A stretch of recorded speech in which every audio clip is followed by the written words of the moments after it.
Welcome back, students, to my course, and today with this video we will start our tutorial which will be dedicated to georeferencing and map transformation.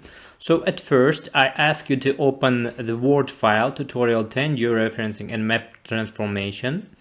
With this file we will work, and this file contains practical questions and tasks which will help you to understand the basics of georeferencing. And at the same time, I ask you to open the tutorial 10 georeferencing ArcMap MXD file.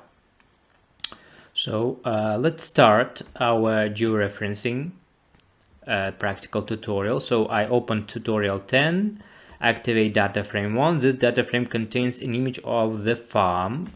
So here is my tutorial 10, my data frame 1, and this is an image of a farm. So you may zoom here and you can see that there is a raster map. So what is a nominal scale? How do you know that the values of raster slave image are on nominal scale? So we will talk more deeply about data scales on the following module, which will be dedicated to map presentation. But now I will just shortly will explain you the concept of data scale. So we in ArcGIS we have in basic two general types of data scales. This is first one is qualitative and second one is quantitative. Qualitative is also called categorical information, so it doesn't have quantitative values, neither numbers or just any quantitative measurements, etc. While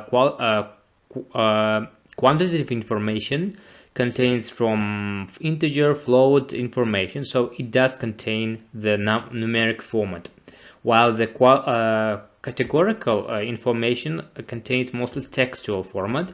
And categorical information is divided into two types. First one is nominal and second one is ordinal.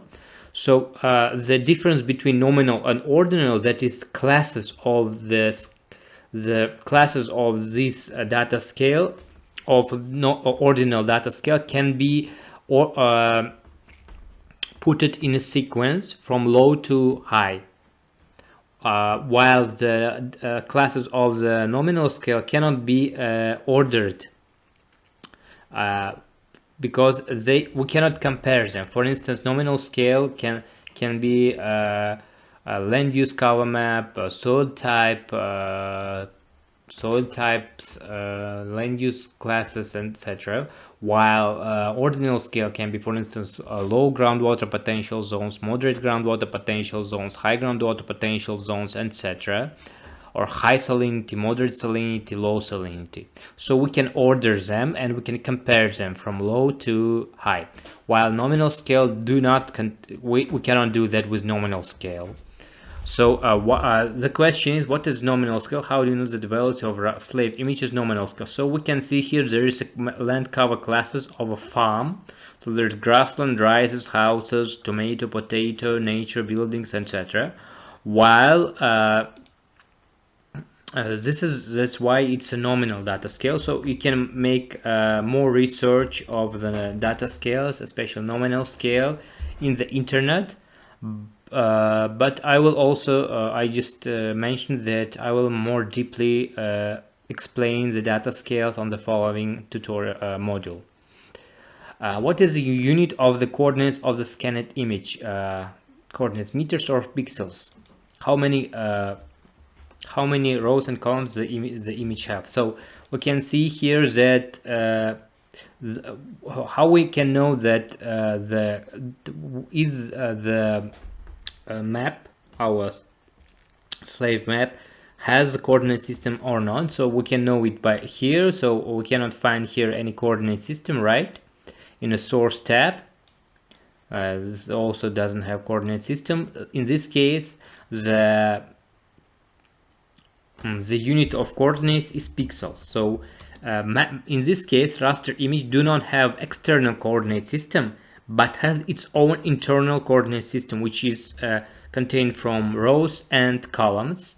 And the next question, how many rows and columns does the image have? So has this number of this is a number of columns actually, right? Columns are more,